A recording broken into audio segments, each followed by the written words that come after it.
So one of the uses of the generator effect is a microphone. Microphones turn sound into an alternating current. I know it's confusing because quite often a microphone, you'll think of it as a microphone, it's making a sound louder because it's attached to a speaker, but they're two separate things. You have a microphone, there's a microphone right now as I'm speaking into my phone, and obviously that microphone isn't making anything louder, it's just turning my sound from my voice into an electrical current. That's all microphones do.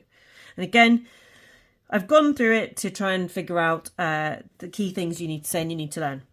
Now, this is called a moving coil microphone because this whole thing here, this diaphragm and this coil here, the whole thing shifts and moves out of this, over the top of this magnet.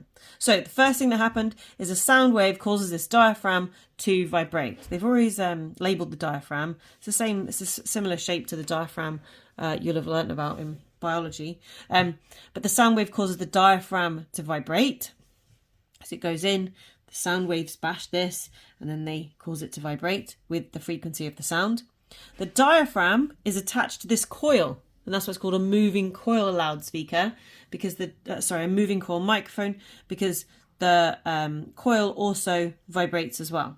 Now, when this coil vibrates, it cuts through magnetic field lines. There is a magnetic field here between these north and south of this permanent magnet, and as the coil vibrates, it cuts through these field lines, which then goes back to the generator effect. We've got a coil cutting field lines, so we've got an alternating potential difference induced across the ends of the wire, and then if it's a complete circuit, you're inducing an alternating current, and then that alternating current will flow.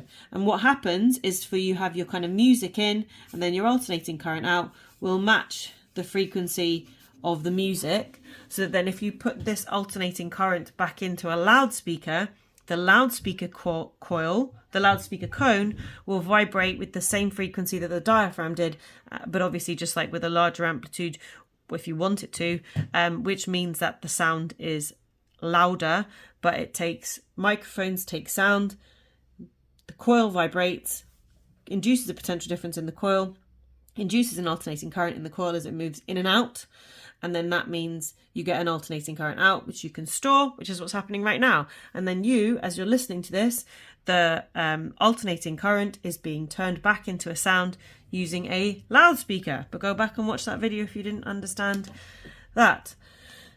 That's me done now for the day.